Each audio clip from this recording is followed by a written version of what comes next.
Hello my dear friends, welcome back to my channel class में doctor Dharmendra Verma. मैं हूं आपका दोस्त डॉक्टर धर्मेंद्र। जी हां दोस्तों, असिस्टेंट प्रोफेसर लाइब्रेरियन और पीटीआई का थर्ड पेपर जो है राजस्थान जीके का वो लग चुका है और इस पेपर को देने के बाद कई कैंडिडेट्स जो हैं वो परेशान है। जी हां दोस्तों, क्योंकि कई कैंडिडेट्स का जो पेपर है वो बहुत ही अच्छा गया है, लेकिन कईयों को लग रहा है कि शायद मेरा पेपर बिगड़ गया। तो अब मुझे क्या करना है? तो दोस्तों आज की इस वीडियो में मैं आपको बताऊँगा कि देखिए कितने नंबर तक वाले कैंडिडेट्स जो हैं वो सेफ जोन में है, और इसी के साथ हम बात करेंगे कि अगर आपका पेपर बिगड़ गया है तो अब आपको आगे क्या करना है, और अगर बहुत अच्छा गया है तो भी आपको आगे क्या करना है, क्या प्लान आपको बनाना है ताकि आपकी एक सीट पक्की हो जाए। तो चलिए दोस्तों शुरुआत करते हैं। उससे पहले मेरी आपसे रिक्वेस्ट, यदि आप चैनल पर नए हैं या फिर अभी तक चैनल को सब्सक्राइब नहीं किया तो प्लीज़ दोस्तों चैनल को सब्सक्राइब जरूर कर लीजिएगा, साथ ही बेल आइकन पर भी क्लिक कर लीजिएगा ताकि मेरे और आने वाले अच्छी अच्छी वीडियोज़ के नोटिफिकेशन आपको मिलते रहे, उनका लाभ, उनका बेनिफिट आपको मिलता रहे। तो लीजिए शुरुआत करते हैं आज के इस टॉपिक की।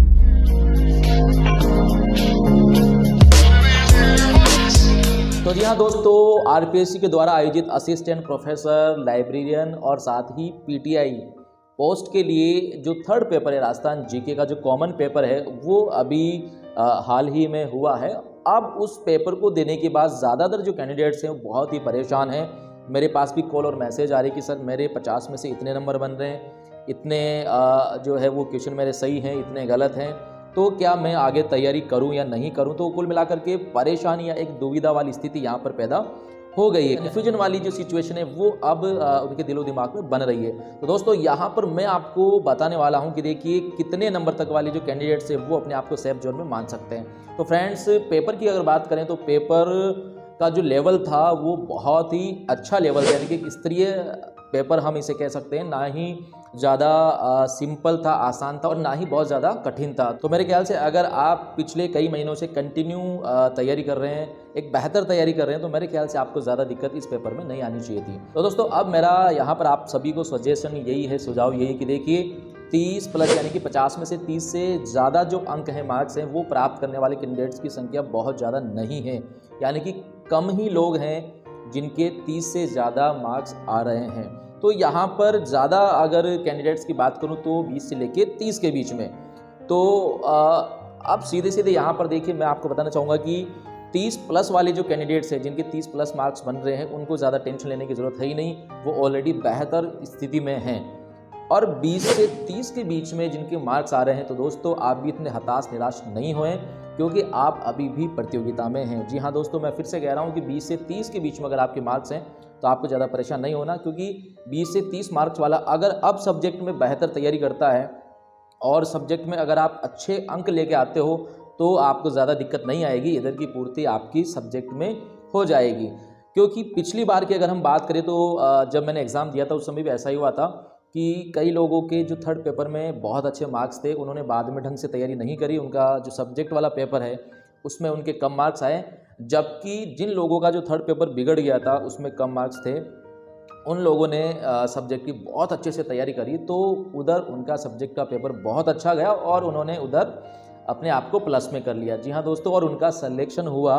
और यहाँ पर एक उदाहरण मैं खुद हूँ कि मेरा थर्ड पेपर जो है वो भी ऐसा ही हुआ था। कोई बहुत अच्छे नंबर नहीं थे, लेकिन सब्जेक्ट में मैंने अच्छे से तैयारी करी, बहुत ही बेहतर मैंने कमांड सब्जेक्ट में बनाई, और 150 में से 143 क्वेश्चन मेरे सही थे और सेकंड पेपर में 137 क्वेश्चन सही थे। तो दोस्तों सब्जेक्ट में अच्छे मार्क्स प्राप्त करने के बाद जो थर्ड पेपर में मेरे कम नंबर थे उसकी पूर्ति उधर हो गई और फाइनली अंततः मेरा सिलेक्शन हो गया था। जी हाँ दोस्तों, तो आप भी हताश निराश नहीं हुए, और अगर आपको लग रहा है कि आपके 20 से भी कम नंबर है तो भी दोस्तों मैं आपको यही कहूँगा, देखिए अपने पास होने के लिए कुछ भी नहीं है, जो होना था वो हो गया। लेकिन अब जो सब्जेक्ट का पेपर है उसमें आप अपना फिर से 100% दें, पूरा डेडिकेशन के साथ, पूरे फोकस के साथ आप उसकी बेहतर तैयारी करें और कोशिश करें कि आप सब्जेक्ट में 130 अबोव क्वेश्चन सही करके आएँ। जी हाँ दोस्तों, 150 में से 130 से ज़्यादा क्वेश्चन आप सही करके आएँ।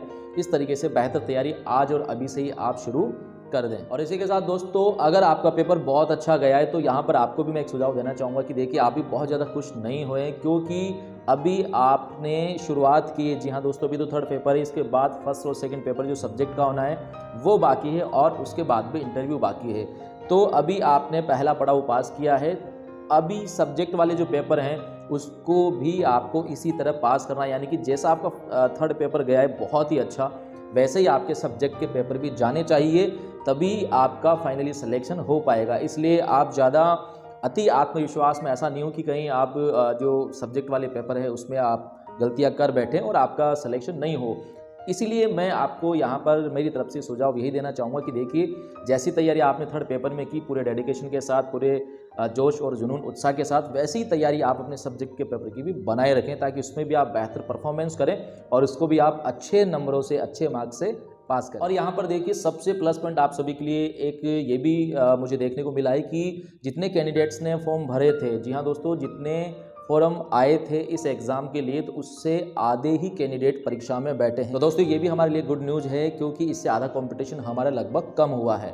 तो फिलहाल के लिए मैं आप सभी को ये कहना चाहूँगा, देखिए मार्क्स कितने भी आए हैं इसे आप फिलहाल के लिए भूल जाएं, और जो अब सब्जेक्ट के पेपर आपके होने वाले हैं उसकी आप बेहतर तैयारी करें। तो फ्रेंड्स, उम्मीद करता हूँ कि इस वीडियो को देखने के बाद डेफिनेटली आपके दिमाग में जो डेढ़ बुन थी, जो दुविधा थी, वो थोड़ी बहुत तो कम हुई होगी। और यहाँ पर मैं आपको बताना चाहूँगा, देखिए आप कॉलेज लेक्चरर की किसी भी सब्जेक्ट से आप तैयारी कर रहे हैं तो बहुत ही अच्छे टिप्स, यूजफुल टिप्स मेरे द्वारा कई वीडियोस में दिए हुए हैं, उन्हें भी आप जरूर फॉलो करें। और उस वीडियो के जो लिंक है वो डिस्क्रिप्शन बॉक्स में दिए हुए हैं। और साथ ही अगर आप हमारे टेलीग्राम ग्रुप में ऐड होना चाहते हैं तो डिस्क्रिप्शन बॉक्स में लिंक दिया हुआ है, वहाँ पर क्लिक करके आप ग्रुप में ऐड हो सकते हैं। फिलहाल आज के लिए इतना ही, मिलते हैं अगले वीडियो में एक नई बात और एक नई टॉपिक के साथ। तब तक के लिए धन्यवाद, शुक्रिया।